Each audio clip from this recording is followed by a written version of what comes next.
Day 3 of the MLB draft, the final day of the MLB draft, and all-star festivities, all today on Locked On Tigers.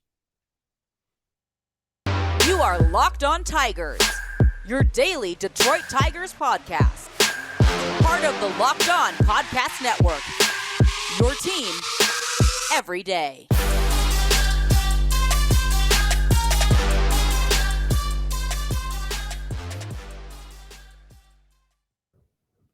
What is up, everybody? Welcome back to another edition of Locked On Tigers. I'm, of course, your host, Scott Bentley. Today is Wednesday, July 20th, 2022. Thanks for making Locked On Tigers your first listen every single day. We are free and available wherever you get your podcasts, and that is including YouTube, as y'all know by now. Day 3 of the Major League Baseball draft, the final day of the draft was on Tuesday. They wrapped it up. They did rounds 11 through 20. So we're just going to kind of go through. There's not tons and tons of data on a lot of these guys, especially once you get past round 15. Anyways, so, it won't be some super in-depth thing. We're just going to speed run through them. I'll tell you kind of their profile. And then we're going to talk a little bit about the All-Star game. Before you go any further, I want to let you know I am recording this before the All-Star game. So I will be talking about just the festivities as a whole, the home run derby, the fact that Miggy's there, etc. And we will talk about the All-Star game itself on tomorrow's show because I have a ton of work to do the remainder of the evening. Which included in that is a very long live stream that will be going on for the entirety of the All-Star game. And I love you all to death, but I'm not recording this show at 2 a.m. just to talk about the All-Star game when we have an off day tomorrow anyway. And I can talk about it on that episode anyway. So we are going to do that. We might even talk a little bit about like where, first half of the season. We might do that tomorrow too on the off day, just looking back at the first half of the year. Obviously it's borderline, not even borderline, it pretty much is catastrophic. But we got to talk about it anyway, so we'll do that. But first and foremost, before we get to anything else, let's talk about day 3 of the Major League Baseball draft. So like I said, rounds 11 through 20 were in this one, and in the first 2 days it was pretty fascinating because the Tigers took almost entirely college bats, and they would maintain, that's the word, golly, they would maintain the strategy of college. They took collegiate level players all 20 rounds. Well, they didn't have a third round pick, but every single person they drafted was a collegiate level player. So that's already kind of fascinating, being that this is an organization that, again, is trying to come out of a rebuild. They've had some success with some college players. They've also had some flops with some college players. And I think that this is a testament of depth. You can solidify depth in the higher level of the minors easier with collegiate level talent. Right away, at least. Obviously, 2-3 years down the road with high school players, then they become more prominent depth pieces, usually in AA and AAA. But the kind of just somewhat fast tracked, and for an organization again that is in desperate need of some help at the major league level as they try to pull themselves out of this rebuild that was supposed to happen this year and absolutely isn't. I think it somewhat makes sense to go with the collegiate level player because they can really fill in as a depth piece a lot of different places organizationally, a lot of different levels organizationally right away. You can put a lot of them in West Michigan in high single A pretty much right off rip. And if not there, Lakeland, whereas high school players, you're going to spend time in rookie ball, and then you're going to move up to Lakeland, and then some high school players stay in Lakeland for 2-3 seasons. So I think that was calculated. That's not to say that there wasn't high school talent that was obtainable, and that's more of a day 1 and 2 thing. Day 3, if you were expecting a high school player, I don't know what to tell you. That's not it certainly isn't impossible, but it's a lot more difficult once you get into day three, especially if you've gone over slot a couple of times on some players earlier in the draft, because then they'll just turn around and go, I'm not going to sign for 125K or whatever slot is in the 13th round. I'm just going to go to school, and then 2-3 years from now, I'll try and be a higher draft pick and get some more money that way. So day three, not really the place to make that. I don't want to say complaint because that sounds whiny, but if people are adamant on high school players, but I know some people are for sure, and that's totally fair. Day 1 and 2 is probably where you make that argument, which is justified, and we didn't do it. But if best player available at every pick is college on their board, then that's who they're going to take. So starting off in the 11th round, they took lefty Joe Miller out of the University of Pennsylvania, an Ivy Leaguer. He has an 11 strikeout per nine, 3.63 ERA, and 11 starts. The fascinating thing about him is he has a pretty solid changeup that most people really like. Not going to blow you away with velocity, at least right now, but they'll get him in a lab and try to develop that a little bit more.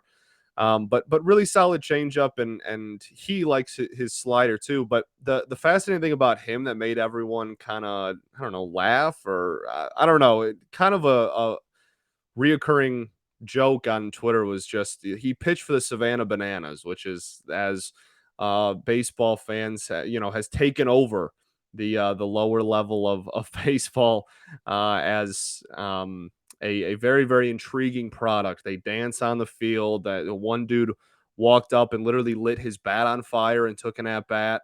They do crazy stuff. They sell out pretty much every night. Tickets are like mad expensive because it's a heck of a product. They literally all break out in dance routines sometimes on the field.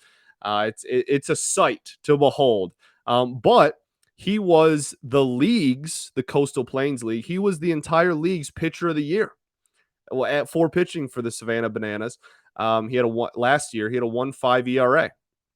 So kind of a fun little thing there. I think that's a solid way to start off the day. You take a dude that has decent strikeout numbers, pretty solid ERA everywhere he's been, and has somewhat dominated lower level pitching, or hitting rather at times in his amateur career as well. So excuse me. Interesting way to start off the day. Interesting is a dumb word. Intriguing way to start off the day. I kind of gave everybody a jolt just because of the Savannah's Bananas thing. In the 12th round, they take right-handed pitcher Cole Stupp from Kentucky. This is a really kind of a weird one to me, not in a negative connotation necessarily, but he was Kentucky's Friday night starter, and then he had a forearm injury that he only made 6 starts in a draft year and got drafted still in the 12th round, which is not bad.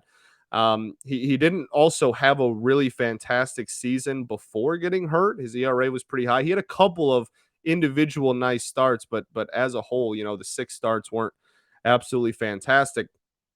2021 is probably why he was drafted. He has decent velocity, but the thing is, he in 2021 in a full season did not walk very many people at all and struck out quite a bit, and that was the big thing that Kentucky bragged about coming into the season.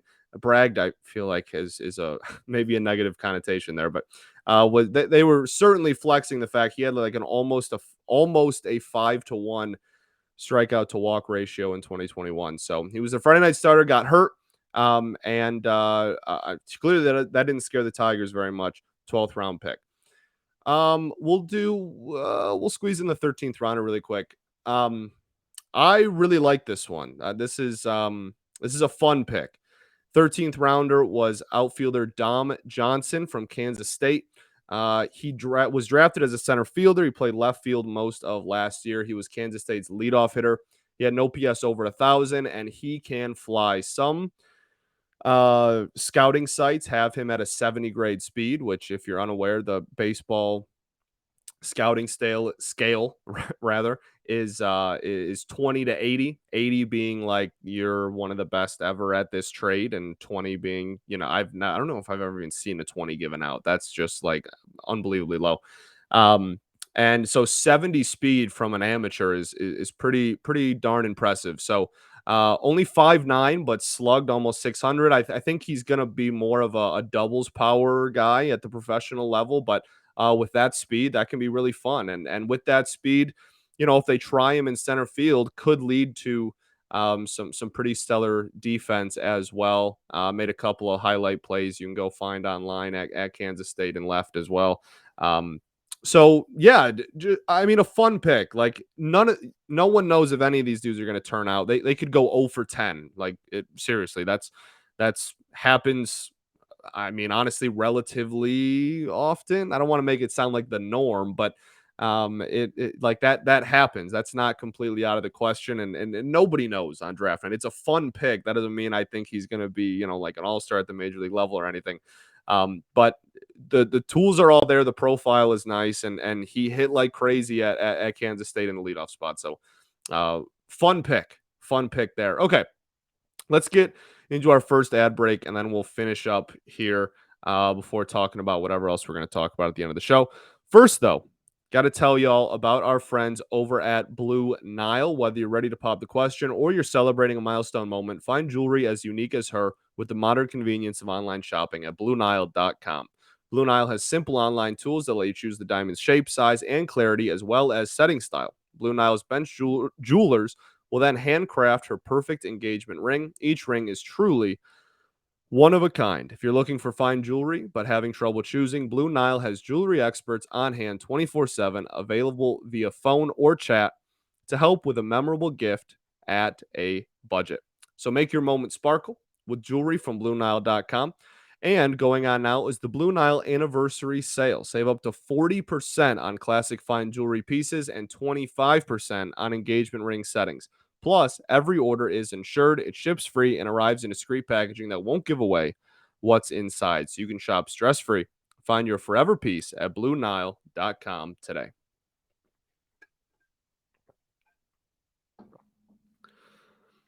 All right, everybody, welcome back here to segment 2 at Locked On Tigers.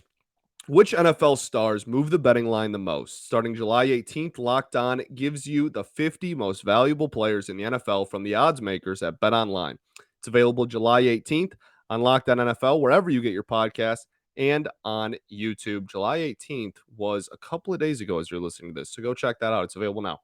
Okay, segment 2 here, Locked On Tigers. Let's get right back into it. Why not? Let's just wrap this up. Let's just finish up the draft. We'll power through the last 6 or 7 rounds here.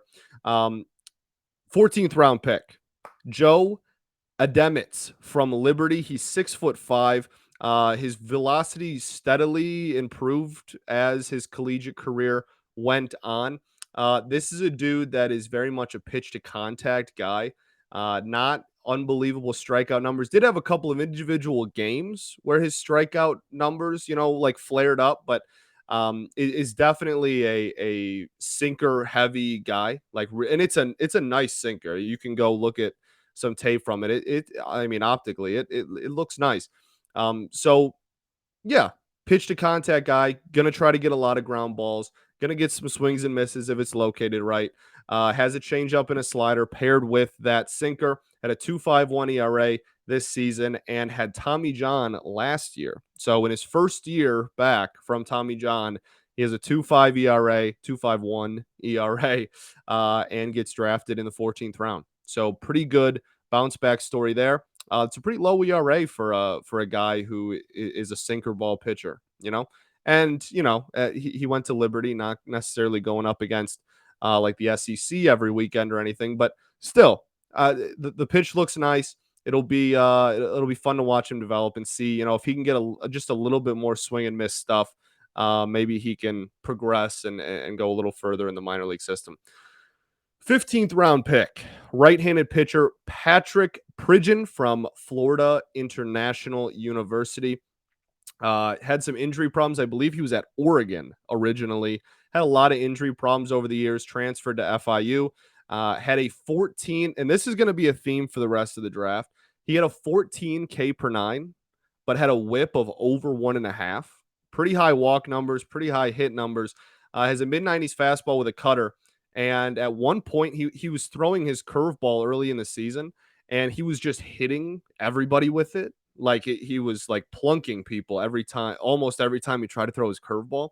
So FIU just told him like, "Hey, just stop throwing the pitch." And it worked a little bit. He took some more steps and was able to still keep the strikeout numbers high, even with mostly just kind of the heater and the cutter there. So interesting profile. And this is, like I said, this is a theme now going forward for the remainder of the draft. You're going to see quite a lot of high strikeout, but high allowed base runner guys.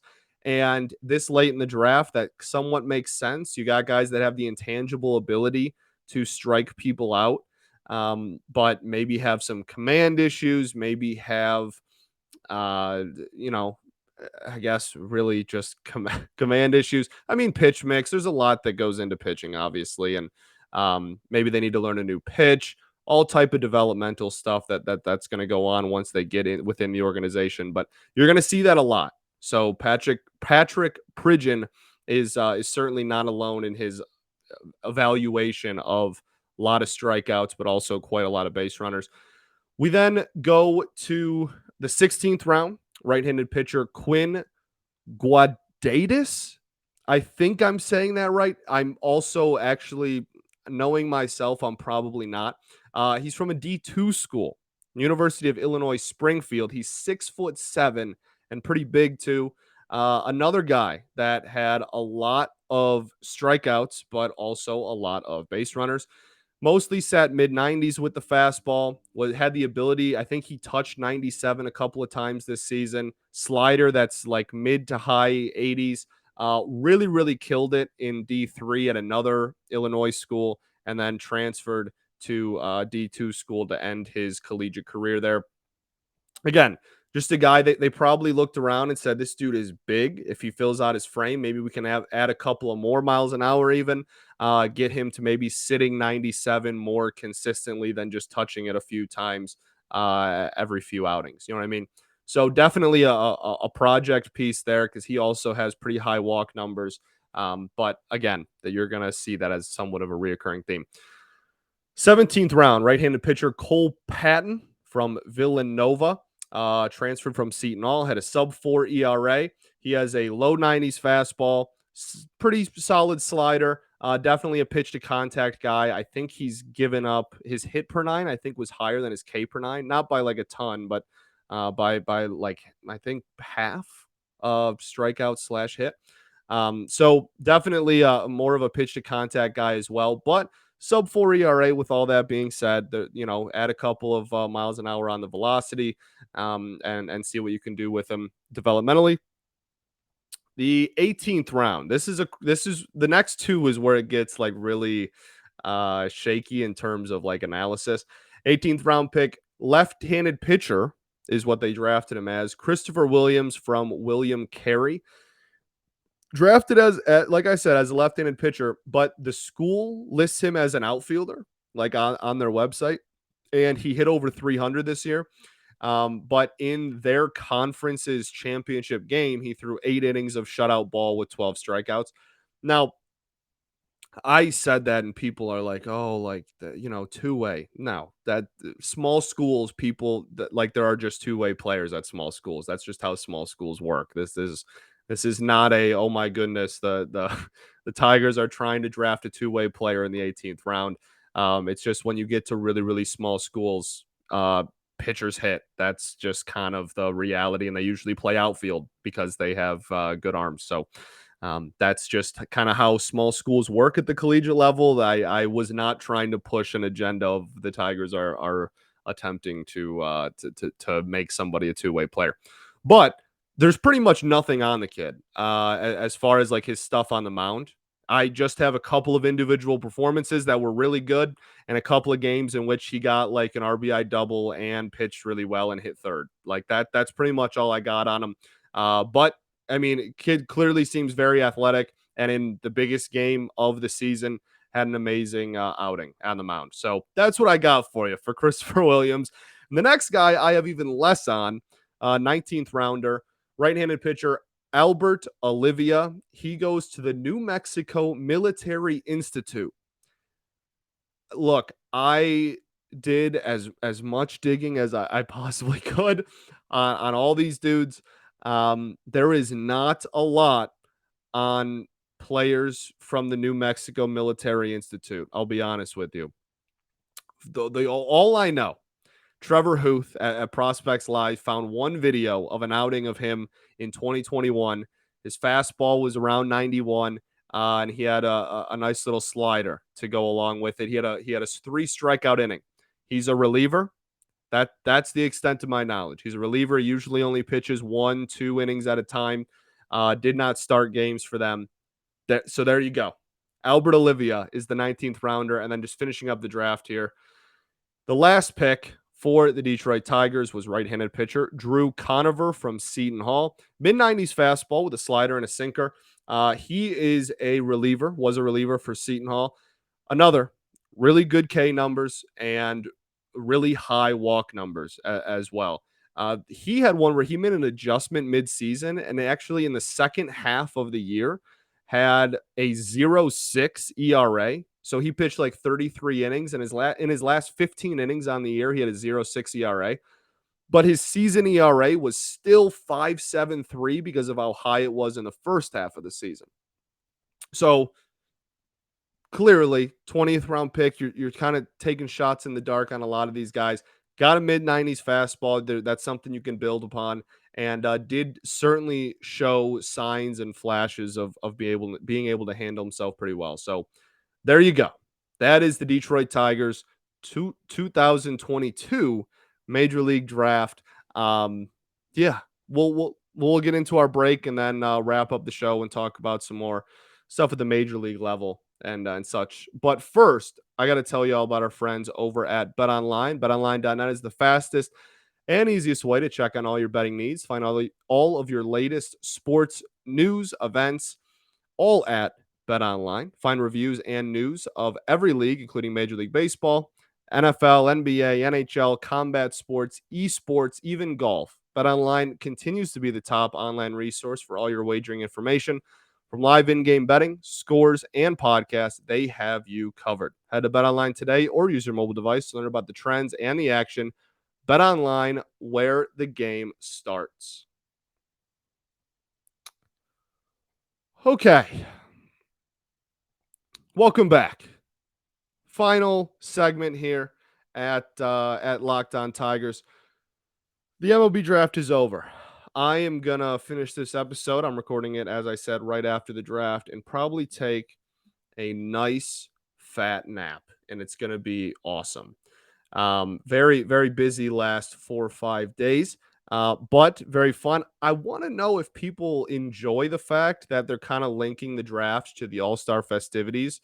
It's gotten pretty mixed reviews within like people that actually work for organizations. It's kind of like, oh, it's super cool that people are like starting to care about the draft a little bit more, and like it's televised and people are showing up and all this. But at the same time, like the logistics of, hey, the MLB draft is the exact same time as the All-Star weekend, is also like not being what's the word I want to use? Not being executed very logistically well. That was horrid English, but I think I got my point across. So I just want to know if people even care. Like, do you guys even care that that's like a thing? That they kind of have the schedule lined up like that. I like it. It makes for really busy days for me for like a 3 or 4 or 5 day stretch.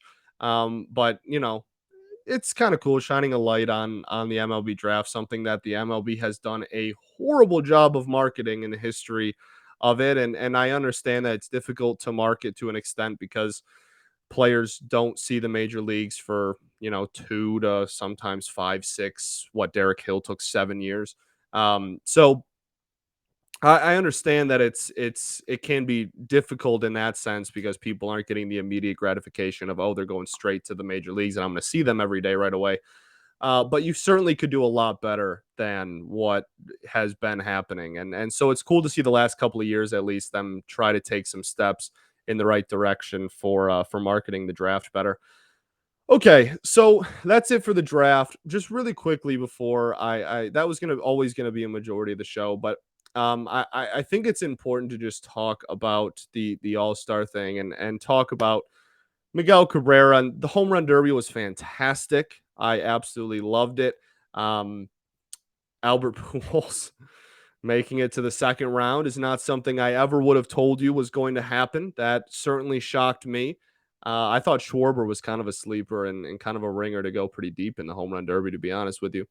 Um, and yeah, Miguel Cabrera just getting like the honorary nod is super cool. And the red carpet stuff has already been going on all day before I even record this. And like seeing him, he's just such a personality, and I think he's somebody that a lot of other fan bases like as well. So just seeing him kind of soak in all the limelight, baby, and just be Miguel Cabrera is really really cool. Um, so yeah, and I don't know, like he'll probably get an at bat in the All Star game, right? I would imagine he'll get like an honorary. They cleared a whole roster spot just well added, I should say, a whole roster spot just to make sure him and Pujols made it. I would imagine that both of them are going to get some at bats. Hopefully he can knock a opposite field single there in the All Star game to just kind of rep the brand.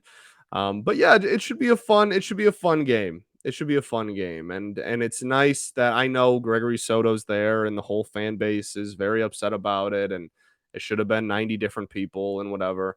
But Miguel Cabrera being there, Willie Horton being there is such a huge deal.